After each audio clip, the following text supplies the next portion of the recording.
हमारे यहां समगोत्र में भी विवाह करने की मनाही है। समगोत्र में भी विवाह करने की, बोलो हाँ, मनाही है। लेकिन आजकल लोग मानते नहीं है। आजकल ना लोगों को मनमाना करना है। मत कहिए कुछ आप, हमें जो अच्छा लगेगा करेंगे। दुर्योधन भी यही कहता था, हमें जो अच्छा लगेगा हम करेंगे। सर्वनाश कर लिया कि नहीं? ज्यादा होशियार ना बनो। जो रास्ता है, जो परंपराएं हैं, उन्हें फॉलो करना धर्म है। परंपराएं कोई हमने नहीं बना दी, आपके पुरखों ने बनाई हैं। वो कोई अनपढ़ नहीं थे, उनके पास तुमसे ज्यादा नॉलेज थी। क्योंकि आज तुम जो पढ़ रहे हो ना, पुरखों का लिखा ही पढ़ रहे हो, तुमने अपना क्या लिखा है?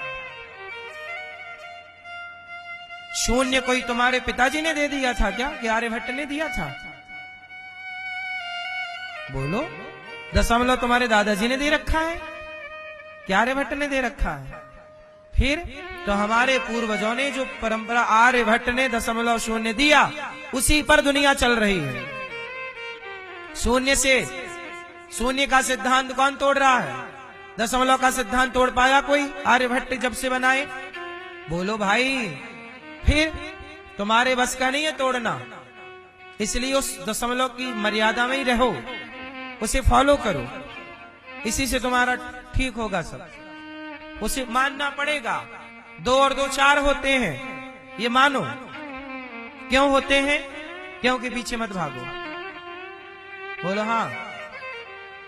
कुछ चीजें मान लो, वहां दिमाग ना लगाओ। जब परंपरा बनी है कि विवाह हमारा कहां होना है, इसलिए यार प्यार ना किया करो। पहले अपने ब्रह्मचर्य को बचाओ और अपने मन को समझाओ और पढ़ाई करके कामयाब हो जाओ। विवाह करो, अपनी पत्नी के पास जाओ, पति के पास जाओ तो बिल्कुल शुद्ध होके जाना। ये नहीं कि पहले 17 के संग रह चुके, पहले रह चुकी, फिर जा रहे हैं।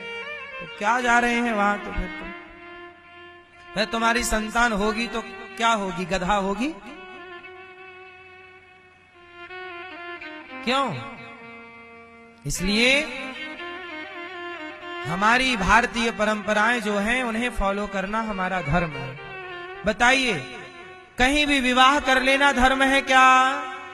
जोर से हाँ। काहे कर रहे हैं लोग? मनमाना, किसी की नहीं माननी। पूरा सब कुछ बिगड़ जाएगा साहब। ये बातें छोटी नहीं है, ये बेसिक मूल बातें हैं। ये नहीं बिगड़ना चाहिए। ये बिगड़ गई तो फिर आपके पास अब बिगाड़ने को कुछ बचा नहीं, आपने सब बिगाड़ लिया। अब आपके पास कुछ नहीं बचा बिगाड़ने के लिए। क्यों जी? चरित्र ही बिगाड़ लिया तो बचा क्या तुम्हारे पास? इसलिए विवाह, पहली बात, सनातन में मनमाना आचरण ना हो। जहां विवाह की परंपरा है वहीं हो। ब्राह्मण का विवाह ब्राह्मण, क्षत्रिय का, वैश्य का वैश्य में, शूद्र का शूद्र में। जहां जहां तुम्हारे बाप दादों ने परंपरा बनाई वहीं करो। दूसरी बात, शादी विवाह में आप लोग एक गलती और करने लग गए। शादी के पहले बारातियों के लिए ना आजकल लड़की का पिता शराब की बोतलें रखता है। बाराती आएंगे, उनको शराब पिलाई जाएगी। एक तरफ मांस बनता है, बकरा कट रहा है, मछली कट रही है, मांस भी परोसा जाता है। बाराती मांस खाने वाले हैं तो मांस, शराब पीने वाले हैं तो शराब। आजकल तो मैंने सुना है कि माताएं भी पीने लग गई 3-4 पैक। सुना है, सही है कि नहीं मुझे आइडिया नहीं है।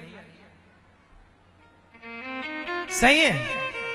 क्यों मैया, आप पीने लग गई? नहीं मैया, आप पीती हो शराब? ओ मेरी माँ, हे मैया, शराब पीती हो शादी ब्याह में?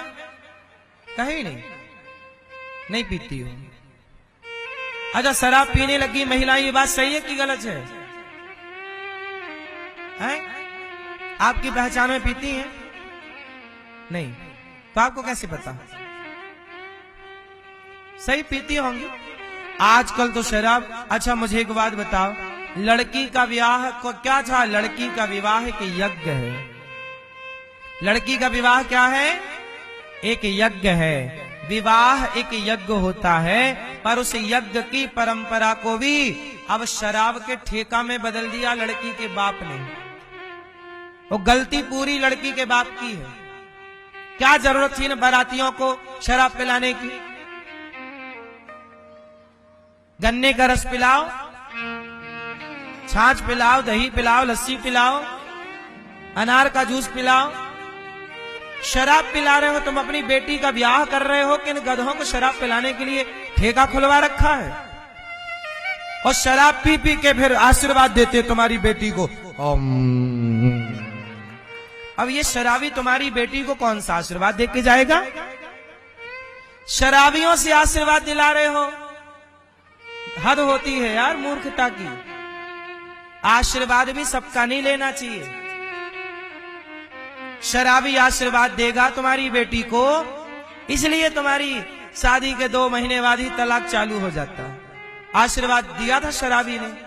पहले के जमाने में सीता का विवाह जब भगवान राम से हुआ तो आशीर्वाद दिया था वशिष्ठ जी ने, आशीर्वाद दिया था विश्वामित्र जी ने।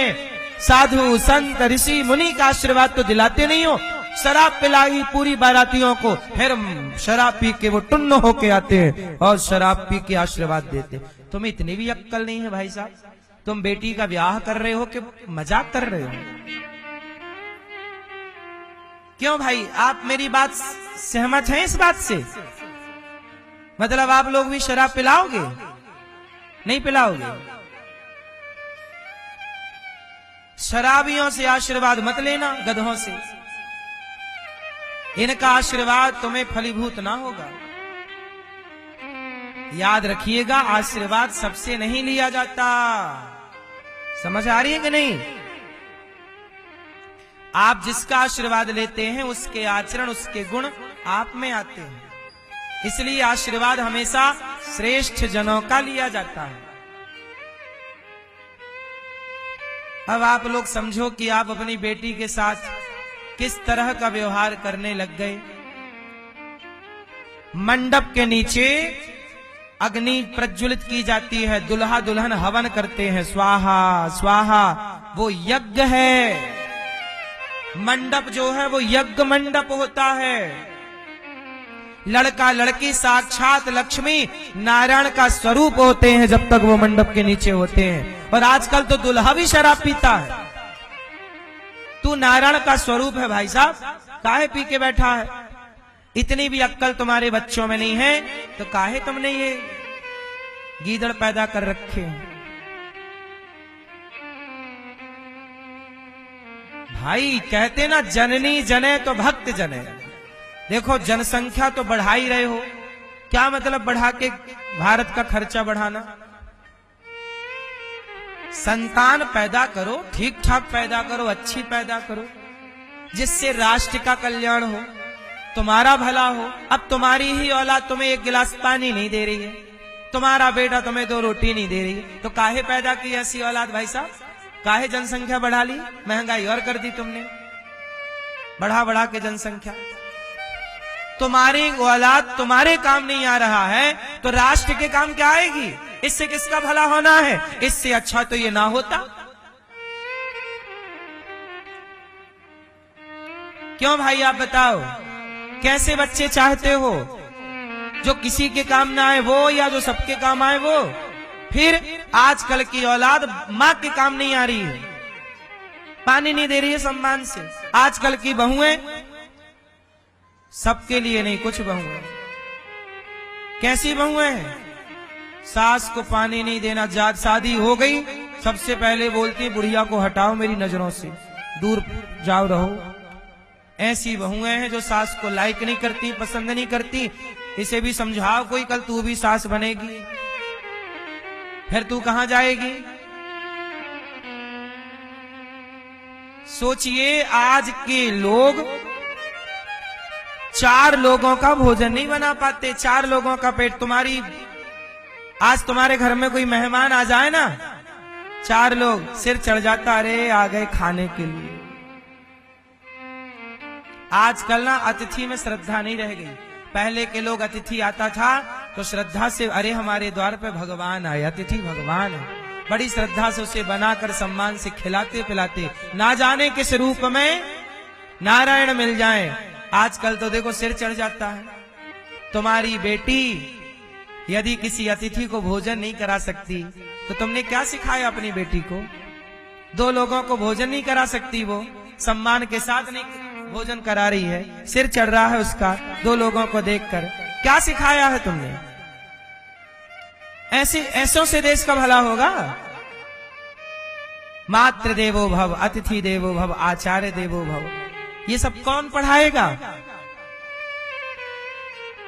केवल बच्चे पैदा करने हैं, सब कर रहे हैं तो हम भी कर लें। काहे कर रहे हो पैदा, क्यों कर रहे हो पता ही नहीं, बस कर रहे हैं। अरे संतान श्रेष्ठ संतान हो तब तो संतान संतान है। जननी जने तो भक्त जने, या दाता या सूर, वरना तो बंध्या भली काहे गवावे नूर। जन्म दो बेटा बेटी को तो श्रेष्ठ बेटी हो, श्रेष्ठ बेटा हो, श्रेष्ठ संस्कार देकर अच्छा बनाओ। अब बताओ ऐसे किस काम के कि तुम्हारी छोरी किसी के संग भाग गई, लो भैया तुम्हारा नाम और खराब कर दिया। कल तक सिर उठा के चलते थे, अब सिर झुका के चल रहे। क्यों क्यों? इज्जत बनाने में 20 साल लगे और जाने में 5 मिनट नहीं लगा। बोलो हाँ कि ना? इसलिए चाहे लड़का हो चाहे लड़की, हम सबके लिए प्रार्थना कर रहे हैं कि आप कोई भी ऐसा काम ना करो जिससे आप के माँ बाप का नुकसान हो, उनके इज्जत में ठेस लगे। समाज की सेवा करने ही हम धरती पे आए हैं, हम किसी के काम नहीं आए। तो कुत्ता किसी के काम नहीं आता, जानवर किसी के काम नहीं आता, इंसान जो किसी के काम आता है वही इंसान कहलाता है। इसलिए अपनी बेटी बेटों को ये संस्कार दो कि बेटा तुम्हें काम आना है। ये दास अनिरुद्ध, बताइए दास अनिरुद्ध समाज के काम आ रहा है कि नहीं? आज गौरी गोपाल आश्रम में 300 माताएं रहती हैं, 311। सारी माओं के हम पांव दबाते हैं। क्या जरूरत थी माओं की सेवा करने की? आपका बेटा तो आपकी भी सेवा नहीं करना चाहता, आपका बेटा तो आपको भी 2 रोटी देना नहीं चाहता, लेकिन गौरी गोपाल में ये दास अनिरुद्ध सभी माओं की सेवा में सबको गले लगाता हूं। क्यों मेरी माँ? मुझे पता है कि मैं इस धरती पर क्यों आया हूं। मुझे बार बार नहीं चक्कर काटना आप लोगों की तरह। एक बार आओ, एक बार में अपना काम अच्छे से पूरा करके जाओ, है ना? बार बार का क्या झंझट, वही काम करते रहेंगे क्या? इसलिए मेरी माँ सेवा करता हूं। मैं पढ़ा लिखा कम हूं आप लोगों से, मैं बताया ना आपसे कम पढ़ा हूं, कम जानता हूं, लेकिन जितना जानता हूं मैं केवल बोलता नहीं हूं, उसे उतारता हूं जीवन में। मैंने शास्त्रों में जो जो पढ़ा है वो मैंने केवल पढ़ के सुनाया नहीं, उसे जीवन में उतार के समाज को दिखाया है। देख लो, यदि मैं इन माओं की सेवा कर रहा हूं तो आप अपनी सगी मां की सेवा कर सकते हैं, क्यों नहीं करते? जिन माओं से मेरा कोई खून का रिश्ता नहीं, मैं उन माओं की सेवा करता हूं कि नहीं? भगवान उन माओं की सेवा ये शरीर से कराते हैं कि नहीं? जब ये दास सेवा करता है तो आप अपनी माँ की सेवा क्यों नहीं करते? सम्मान से क्यों नहीं माँ को देखते? क्यों भाई, क्यों? उत्तर दो। अतिथि की सेवा क्यों नहीं करना चाहते आप? किसके लिए कमा रहे हो? बच्चों के लिए। बच्चों को लायक बना दो, योग्य बना दो, वो अपना कमा के खाएंगे।